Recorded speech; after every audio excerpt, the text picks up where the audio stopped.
வணக்கம் நண்பர்களே, கட்டிங் சீரிஸோட நாள் 27. இன்னைக்கு காலையில் எழுந்ததும் கடமைகள் அனைத்தையும் தட்டி விட்டு ஃபாஸ்ட் கார்டியோ பண்ணுறதுக்கு ஜிம்முக்கு போயாச்சு. அங்கே போயிட்டு ஒரு ½ hour ஃபாஸ்ட் கார்டியோ முடிச்சுட்டு வேக்யூம் ப்ராக்டிக்ஸும் அங்கேயே முடிச்சுட்டு வீட்டுக்கு வரல டயட்டுக்கு தேவையான பொருட்களை வாங்கிட்டு வந்துட்டேன். போன உடனே ரொம்ப டயர்டாக இருந்துச்சு. அதனால இருந்த இளநியில் ஒரு 3 இளநீ எடுத்து அந்த ஜூஸை குடிச்சிட்டு சர்ச்சுக்கு கிளம்பியாச்சு. இன்னைக்கு மார்னிங் பிரேக்ஃபாஸ்ட் கிடையாது, சர்ச்சுக்கு போகணுங்கிறதுனால. சர்ச்சை முடிச்சுட்டு வீட்டுக்கு வந்ததும் பேன் ஃப்ரை பண்ணி வச்சிருந்த ஃபிஷ் எடுத்து சாப்பிட ஆரம்பிச்சிட்டேன். ஏன்னா நல்ல பசி. அதை சாப்பிட்டுட்டு ஈவினிங் ஃப்ரெண்ட்ஸ் எல்லாம் டர்ஃப் போகணும்னு சொல்லியிருந்தாங்க. அதனால் அங்கே கிளம்பியாச்சு. அங்கே போய் பார்த்தா நம்மளை வெறுப்பேற்றுறதுக்குனே நம்ம கண்ணு முன்னாடி நிறையா சாப்பிட்றாங்க.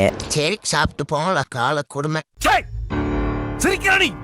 பாய்ஸ் வரதுக்கு லேட் ஆகிட்டுன்னு சொல்லி நானும் என் ஃப்ரெண்டும் உள்ளே போய் சும்மா பால் ஏற்ற ஆரம்பிச்சிட்டோம். ஆனால் நாங்கள் உள்ளே போன நேரமாக பார்த்து அடுத்த ஒரு 10 minutesலேயே மழை பெய்ய ஆரம்பிச்சிட்டு, நல்ல மழைங்கிறதுனால வெளியே நம்மளை லாக் அடிச்சிட்டாங்க. அதனால் அங்கேயே இருந்துட்டு இன்னைக்கு டர்ஃப் முடிச்சுட்டு தான் ஜிம்முக்கு போகலான்னு பிளான் பண்ணியிருந்தேன். ஆனால் நல்ல மழையில் சிக்கினதுனால ஜிம்முக்கு போக முடியல. அங்கேருந்து தப்பிச்சு ஒரு வழியாக வீட்டுக்கு வந்துட்டு நம்மளோட 3rd மீடியம் முடிச்சுட்டு நைட்டு தூங்க போயிட்டேன். இன்னும் சீரிஸ் முடிக்க 3 நாட்களே உள்ளது. உங்களை நான் நாளைக்கு வீடியோவில் சந்திக்கிறேன். அண்ட் இன்னொன்று என்னன்னா, கீழே ஃபாலோ பட்டன் ஒன்று இருக்கும், அதை நீங்கள் தட்டி விட்டிங்கன்னா எனக்கு கொஞ்சம் யூஸ்ஃபுல்லாக இருக்கும். நன்றி.